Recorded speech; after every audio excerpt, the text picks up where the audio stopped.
Buenas, Alina, qué bien tenerte otra vez por aquí, por Cora Green, después de más de 2 años, una cosa así. Sí, sí, sí. Nada, es muy bueno para nosotros el podernos juntar contigo y bueno, Ujú. pues charlar un ratito de lo que fue la experiencia que vivimos y que compartimos en este edificio. Para empezar, cuéntanos un poco, porque al final tú eres arquitecta técnica, Ujú. cómo en tu experiencia profesional pasaste o llegaste a la conclusión de que te querías implicar en todos estos estándares sostenibles y sobre todo orientado a la parte del Passive House y qué te ha llevado, ¿no?, hasta ahí. Sí, bueno, yo encantada de estar aquí, en ECO otra vez. La verdad es que para mí el Cora Green City es siempre un edificio del que, bueno, pues que es un poco, del que tengo cierto orgullo, ¿no? de él. Yo llevaba, bueno, toda la vida he trabajado en el sector de la construcción y siempre, lógicamente, mantienes, pues como tú o como todos los que estamos en el sector, ¿no?, una cierta formación continua. Siempre que hay jornadas, charlas o cosas, bueno, pues estás porque te interesa y porque tienes que seguir aprendiendo cosas. Y en el año 2010 se celebró la segunda conferencia española Passive House en Donosti. Y bueno, pues cuando lo leí me pareció interesante y allí que fui a pasar el día de Donostia. Y bueno, la verdad es que me resultó una jornada muy interesante y sobre todo porque lo que te contaban me parecía muy creíble, o sea, me parecía que era pura lógica, ¿no? El cómo aplicar el estándar y cómo eso iba a dar un resultado que realmente era palpable y era medible. Y así como en otras jornadas, pues sales, acabas la jornada y se ha terminado, pues en aquella me pareció, me quedé ahí dándole Pero la vueltas, inquietud. ¿no? Sí. Y de ahí nació, a partir de ahí fui investigando más con otro compañero y bueno, fuimos formándonos, mirando y bueno, pues hasta aquí, hasta llegar luego aquí, Hasta ¿no? llegar Y a ahí orientar tu, seguimos. tu carrera Sí, sí, profesional sí. en esto. Y luego, ¿qué es lo que más a ti te atrae de esta parte del diseño, ¿no? Es decir, porque creo que la palabra sostenibilidad es una palabra como muy, muy gruesa, ¿no? Muy Entonces, pervertida ya. sí, muy pervertida también. Y entonces, ¿cuáles son las premisas o las prioridades dentro de todo lo que puede abarcar esa idea grande de la sostenibilidad, ¿no? Para mí, en el caso de, o sea, quizás por eso estoy muy vinculada al estándar Passive House, creo que tiene una parte que es muy real, ¿no?, que es muy medible. Y hay muchas veces que se habla de sostenibilidad y es un poco un bluff o una burbuja que no tiene contenido, ¿no? En este caso, a mí lo que me parecía que era muy atractivo era precisamente que era cosas muy concretas que se pueden aplicar y que después se pueden medir. Y si no eres capaz de medir ese resultado y ver que eso está funcionando, pues eso no está bien hecho, ¿no? Y es, de alguna manera, parte del principio de que la mejor energía es la que no se consume, ¿no? Que muchas veces dices, ¿qué es más sostenible que no consumir? Es decir, realmente yo creo que tendríamos que ir hacia una reducción de los consumos en todos los ámbitos, ¿no? Y evidentemente no podemos dejar de construir, pero sí podemos dejar de construir de una manera un poco desaforada. Y sí que podemos dejar de construir sin mirar cuánto suelo consumimos, cuántos materiales consumimos y cuánta energía consumimos.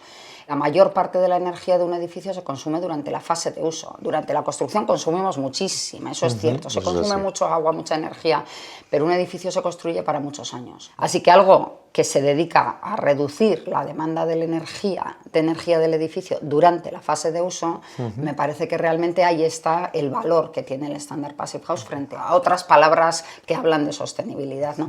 Y luego le puedes sumar todas las que quieras, porque en este edificio, por ejemplo, te acordarás que los trasdosados tienen un aislamiento que está hecho con algodón reciclado, ¿no? Sí, que luego le vas dando los Eso toppings, ¿no? es, Le puedes dar toda la eso capa es, de valor, que lo puedes llevar la huella de carbono u otras eso es. cuestiones, que eso ya Eso es. depende también Pero de... la primera, que es la fundamental, es esa reducción de la demanda, ¿no? Y ahí eso es lo que a mí me enganchó y me engancha. Y luego mencionabas eso, otras etiquetas que también tienen una intención, una voluntad y una medición desde otra óptica, como el BREEAM, como el LEED. Para alguien no versado en todo esto, ¿cómo le podríamos ayudar a tomar la decisión de qué pros y cons tiene el que oriente pues, hacia un sello BREEAM, hacia un sello BREEAM o hacia una certificación Passive House? ¿Qué matices hay, ¿no? ¿O qué matices observas obviando las etiquetas. Hay matices importantes, pero es verdad que, por ejemplo, a nivel de publicidad tienen más reconocimiento, diría, no sé si reconocimiento es la palabra, pero se conoce más desde el punto de vista, por ejemplo, financiero, ¿no? El BRIM y el LEED yo creo que tienen más, no sé si repercusión, no, bueno, más, sí, se conocen más, diría. Y sin embargo, yo creo que tienen unas diferencias que son importantes y vienen un poco de lo que estábamos hablando, ¿no? El estándar Passive House se centra en la reducción de la demanda de energía del edificio, y eso tiene consecuencias en el edificio y tiene consecuencias en el mantenimiento posterior y tiene consecuencias en la economía del edificio y en la rentabilidad del edificio, evidentemente. Luego entramos, ¿no? LEED y BREEAM evidentemente son sellos de sostenibilidad que, de hecho, es interesante pensar que no son incompatibles, sino todo lo contrario, son complementarios. Se han hecho en diversas ocasiones estudios de Passive House con LEED y BREEAM y hay un detalle curioso que no se suele tener en cuenta, es que si tú haces tu edificio Passive House, cumples el básico de LEED y el básico de BREEAM. Es decir, este edificio que está certificado de Passive House lo podrías certificar también en LEED y en BREEAM. Sin demasiada dificultad. No, sin ninguna, porque los dos contemplan la parte de energía que la cumples completamente, contemplan el tema del agua, por ejemplo, que también tienes unas ciertas exigencias, contemplan temas de contaminación, que evidentemente la reducción, por ejemplo, en BREEAM se valora la reducción de emisiones de CO2 a la atmósfera, pues aquí tienes un punto de apoyo muy importante, ¿no? Hay varios estudios donde se han hecho comparaciones con edificios que ya son Passive House y ver si cumplen, y cumplen, pues eso, un BREEAM básico y el LEED, que son, creo que eran 40 puntos, que también lo vas a cumplir, ¿vale? ¿Por qué? Porque esa parte de energía sí la contemplan. Lo que pasa es que contemplan otras cosas que el Passive House no. ¿Qué pasa? Que tú podrías hacer un edificio LEED o BREEAM con el resto de parámetros que contemplan y no prestar tanta atención a la energía, con lo cual tu edificio energéticamente no tiene por qué ser tan eficiente. Puede tener el sello BREEAM o el sello LEED, eso es, y sin embargo no llegar a Passive House, porque no vas a cumplir la parte energética que tiene Passive House una exigencia tan alta. Y lo que sí que es indudable es que ese ahorro económico que supone el ahorro energético tiene una repercusión en la rentabilidad del edificio, y eso lo conocéis vosotros mucho mejor que yo. Sí, la sorpresa está siendo agradable para la compañía, porque incluso los datos que está dando Cora Green City en cuanto a consumos están por debajo de lo previsto. También es verdad que en un edificio de este tamaño, la gestión del día a día, la gestión de la ventilación, es decir, el conocer el edificio y el saberlo utilizar es también lo que está permitiendo sacarle el máximo rendimiento a todo el diseño, incorporando los criterios básicos, que fue muy exigente en la fase de diseño, pero luego es verdad que está dando un resultado. Aterrizando ya en Cora Green City, en lo que vivimos, que por acordarnos, ¿no? Es decir, este era un proyecto que de primeras no se planteó Passive, aterrizaste a un proyecto diseñado con un ejecutivo. ¿Cómo viviste todo el proceso? ¿Cuáles fueron las figuras claves? Oye, que el promotor se ha vuelto loco y ha tomado la decisión que después de todo lo que había hecho, cree y tiene fe y tiene la voluntad de poderlo hacer de esta manera, con todas las consecuencias que yo. ¿Cómo lo viste? Fue chulo, voy a decir, porque yo tuve conocimiento de la construcción de este edificio a través de la prensa. Ya sabes que yo soy de Vitoria, entonces pues se publicó en prensa que iban a construir este edificio, y me atreví a mandar un email muy cortito a Catégora, ¿no? Sí. Proponiéndoles que, pues que lo hicieran Passive House, pues porque precisamente, claro, los edificios Passive House hemos dicho que se centran en la reducción de la demanda energética. Cuantas más horas de ocupación tiene un edificio, mayor beneficio obtienes, lógicamente. Un edificio que está apenas ocupado unas pocas horas o que está casi vacío, ¿no?, pues no le vas a sacar una gran rentabilidad, aunque por supuesto vas a disfrutar de él. Pero cuantas más horas ocupadas está el edificio, más vas a notar ese esfuerzo que vas a hacer en la construcción. Y la gran sorpresa fue que nos llamaron para que fuéramos a las oficinas de Bilbao a explicar qué estábamos diciendo, ¿no? Y entonces, pues nos escucharon, les gustó la idea, y a partir de ahí efectivamente nos dijeron, pues estamos esperando la licencia, vamos a ver cómo lo encajamos. Y pues evidentemente fue un reto, ¿no?, coger un proyecto de código técnico, que efectivamente había cosas que ya estaban, pues a nivel de aislamiento, por ejemplo, en general, no hubo que hacer grandes cosas. Sí que, por ejemplo, se añadió aislamiento en algunas zonas de la cimentación que no estaba previsto, sí se añadió aislamiento en cubierta bastante, pero sobre todo se trabajaron zonas de puentes térmicos, que ya sabes que son siempre muy delicados. El tema de la hermeticidad, que por supuesto no existía, que es un valor añadido que tiene también el estándar, ¿no? Y en la ventilación, que en la ventilación también hubo que hacer algunos cambios importantes. Bueno, el proceso a mí yo lo tengo como un buen recuerdo, porque evidentemente es un reto, pero los retos siempre son, ¿no? Un poco, pues es lo que te da la vida también. Y luego la obra, bueno, pues la verdad es que yo en aquel momento tenía la oficina a 5 minutos de aquí, entonces me resultaba muy cómodo, pasaba todos los días por delante porque aparcaba en aquel lado y tenía la oficina en aquel otro, entonces me resultaba muy cómodo pasar por delante y ver un poco lo que se estaba haciendo, el material que llegaba. Por ir un poquito al detalle, en esas incorporaciones en la fase de diseño que ha conseguido que Coragreen tenga una reducción del 76% y hemos ahorrado 164 toneladas de CO2, porque como todo se mide, evidentemente esta medición de la que estamos muy orgullosos de que aquellas decisiones estén permitiendo este tipo de ahorros energéticos. ¿Cuáles son las 4 o 5 cosas más importantes a nivel tecnológico? ¿Cuáles son, pues lo que decías de la ventilación, el aislamiento? ¿Cuáles son esos pilares sobre los que esa reflexión a incorporar al proyecto pues recomendasteis, aconsejasteis y tanto ingeniería como arquitectura les ayudasteis, ¿no? Y a nosotros como promotor a tomar las decisiones? Hombre, yo creo que están los 5 principios del estándar Passive House, hubo que reflejarlos todos, ¿no? Por ejemplo, ahora me estaba acordando las ventanas y el muro cortina. Las ventanas que estaban previstas eran unas ventanas buenas, pero de aluminio y con vidrios dobles, y eso se cambió todo a una carpintería que tenéis que es extraordinaria, maravillosa, de madera por el interior y sí tiene aluminio por el exterior, ¿no? Una carpintería mixta con triple vidrio. Los muros cortina también son con triple vidrio y también son de madera y aluminio, que esa es una mejora que tiene también un peso económico en la obra. Lo que pasa es que lo que aporta es mucho, porque a nivel de confort interior, por ejemplo, claro, que tú puedas estar al lado del muro cortina en invierno y no tengas esa sensación de frío que producen los muros cortina o las ventanas convencionales, pues es una cosa que se agradece mucho, ¿no? Otro fue el tema del tratamiento de puentes térmicos, que eso supuso, por ejemplo, una dificultad con la fachada. Teníamos una fachada de GRC y los anclajes de esa fachada en algunas zonas necesitábamos aislarlos y no teníamos mucho sitio, porque la altura que te exigía el Ayuntamiento de Vitoria libre dentro de las habitaciones era importante y entonces no podíamos bajar, pero bueno, lo resolvimos, ¿no? Y otra parte importante era lo que comentábamos de la hermeticidad, ¿no? La hermeticidad y la ventilación. La hermeticidad porque no se tratan los proyectos, ahora se está empezando a tratar, pero en general no se trataba y eso no estaba cuidado. Y claro, ahí muchas veces se nos olvida que a veces hacemos la comparativa con un globo, ¿no? Cuando tú hinchas un globo, si tienes un pinchacito, por muy pequeño que sea ese pinchazo, por ahí se te está escapando. Y el edificio al final es lo mismo, ¿no? Y en los edificios, y encima en estos edificios grandes hay un montón de agujeros, porque tenemos un montón de conexiones con el exterior. Tenemos que traer agua al edificio, tenemos que traer luz, tenemos que traer instalaciones de telecomunicaciones, tenemos que sacar chimeneas, hay un mogollón de conexiones. Entonces, todas esas conexiones hay que tratarlas y en la construcción convencional lo que hacemos es taparlas.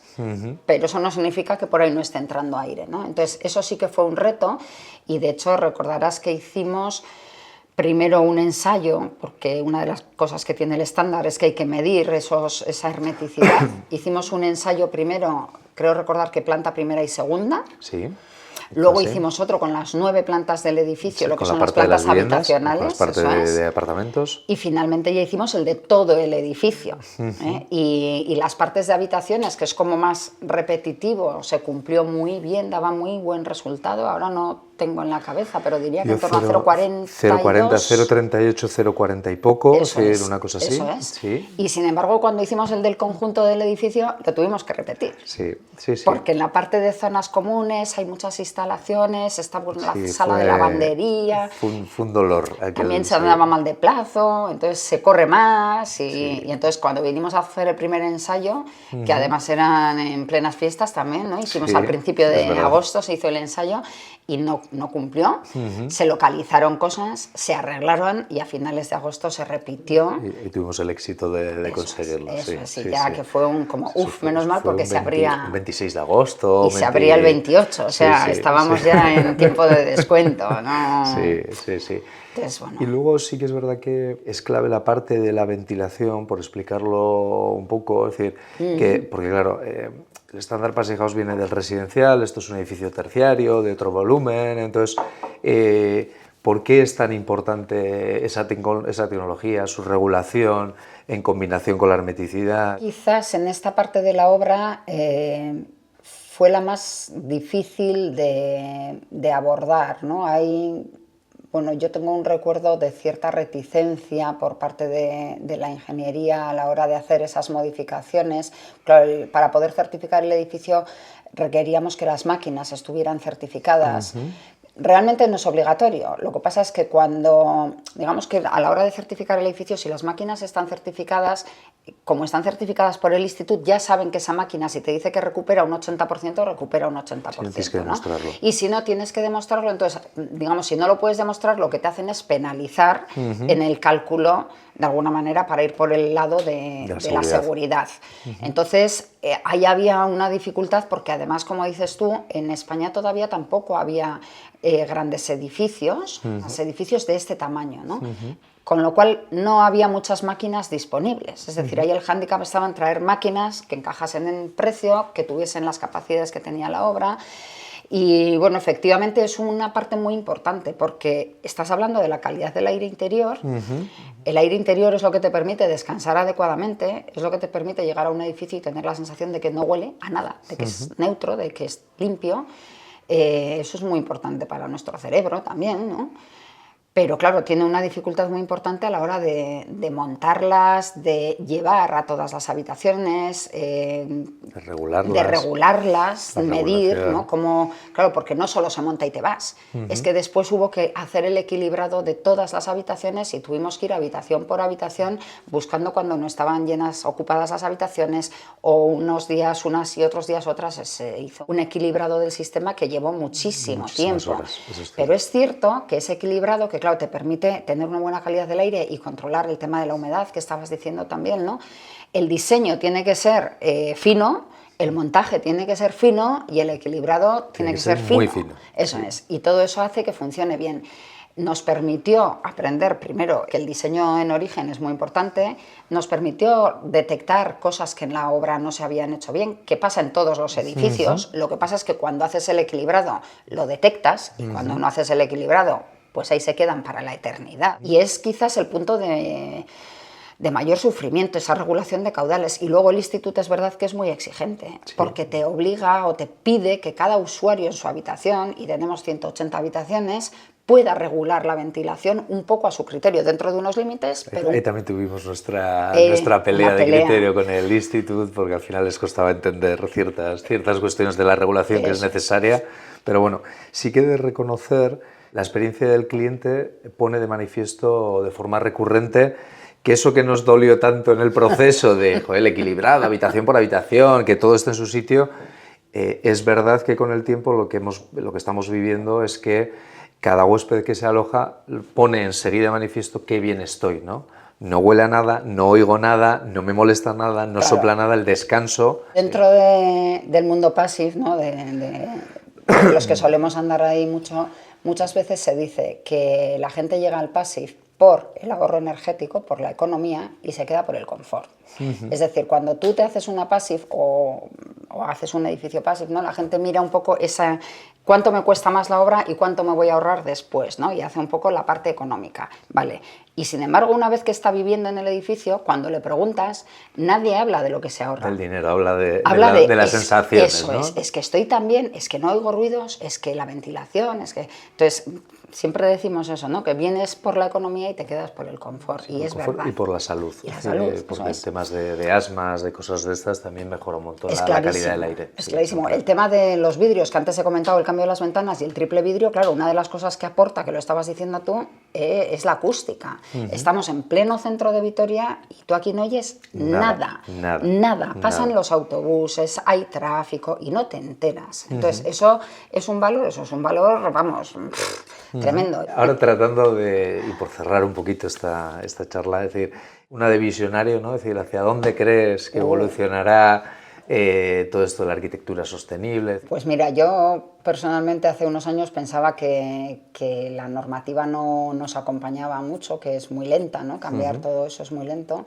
Y sin embargo creo que desgraciadamente vamos a tener que esperar a esa fuerza mayor. Es decir, creo que hay cierto interés en el mercado, pero no veo una voluntad firme de cambiar las cosas o de acelerar los procesos, ¿no? Que es donde creo que podría estar, digamos, en los promotores, en la administración pública. Por ejemplo, desde la administración muchas veces se ha achacado, no es que es un sello privado, no podemos usarlo, y dices, eso es una estupidez. Utilizamos mogollón de herramientas que son privadas y las compramos y las pagamos. Utilizamos, o sea, por ejemplo, ahora mismo proyectos de la administración que te piden que sean BIM. Y dices, ¿y BIM qué es si no es una marca privada, ¿no? Es decir, no tiene ningún sentido. Cada vez se acepta más, pero no ha habido una decisión firme de decir, oye, vamos a hacer que nuestros edificios funcionen bien. Y a mí me parece, voy a decir, un pecado. Porque ese dinero que estamos malgastando en construir y que estamos malgastando en mantener y que los edificios funcionen es dinero de todos con el que podríamos hacer las cosas mejor. Y entonces, digamos que en ese sentido no soy excesivamente optimista. Sí que lo veo, sí que hay cada vez más, te lo valoran en los concursos, ¿no? Que sea Passive House o BREEAM o LEED o sostenible o es decir, o algo que le pongamos un check a la sostenibilidad, ¿no? Da igual un poco el qué. Sí que está, o sea, sí que la gente tiene un poco esa inquietud, pero no con seriedad o con profundidad. Y entonces ahí, pues al final, si no lo haces de raíz, pues acabarás esperando a que la normativa te diga, mire. Te lleve a esto. Por cerrar un poquito esta charla, ¿qué te llevas a nivel personal y qué legado deja este edificio para la ciudad de Vitoria o incluso para el sector, y así nos ponemos ambiciosos, ¿no? Para mí muchas cosas. La primera es ver que hay promotores, que para mí fue una sorpresa, ¿no? con Sara y con Kepa, que te escuchen y que lo vean, que tengan la capacidad de entender lo que estás contando, que eso ya siempre es como, es decir, yo tengo un muy grato recuerdo de ese encuentro. ¿No? Sí. A nivel personal es un orgullo, yo lo he dicho antes, pero es verdad, ¿no? Para mí es un edificio que me parece además que estéticamente es muy bonito, ¿no? Que ahí también yo creo que con A54 fue una experiencia grata en el sentido de que no pusieron grandes pegas, se adaptaron muy bien y el edificio a mí me parece que estéticamente es muy bonito, ¿no? Entonces creo que la experiencia en la obra fue un aprendizaje, tú decías, ¿no? Hemos hecho muchas cosas, algunas las teníamos muy claras, otras las hemos aprendido y siempre te sirven de experiencia para cosas posteriores, todo eso dices, espera, no, que aquí nos pasó tal, vamos a hacerlo de esta otra manera, ¿no? Es evidente que hoy en día tú y yo cambiaríamos cosas de este proyecto, seguro. Bueno, como en cualquier cosa, pero exacto, sí. Pero hay cosas que las cambiaríamos. Incluso del proyecto y en el cómo, que el eso aprendizaje también es eso, sí. Y como edificio para la ciudad, pues evidentemente para mí es un icono para mí en la ciudad, es decir, es un edificio que sería un gran consumidor de energía si no se hubiese hecho y que es un consumidor, un pequeño consumidor, ¿no? Y que ha hecho... Doméstico casi. Eso es que miras los números y es muy sorprendente, ¿no? Sí. Y tienes el ahorro de emisiones en CO2 en una ciudad como Vitoria, que presume de ser una ciudad sostenible y muy amable para vivir, que es cierto, pues tener un edificio así a mí me parece, o sea, yo siempre que paso por delante o que hablo o que vengo con alguien de fuera, le digo, mira, este edificio es muy tuyo, así, ¿no? Es muy mío, efectivamente. Pues nada, agradecerte esta conversación, ha sido un gusto como siempre y nos vamos a seguir viendo en el camino seguro, porque proyectos queremos, tenemos y bueno, compartir con grandes profesionales para nosotros también es parte de ese legado, ¿no? El poder relacionarnos, compartir, aprender, porque no todo solo va a ser la rentabilidad y el dinero, ¿no? También hay que ese punto del orgullo de las cosas que hacemos va en el ADN de la compañía y nos encanta compartirlo con personas como tú, Adelina. Pues igualmente, Neco. Muchas gracias.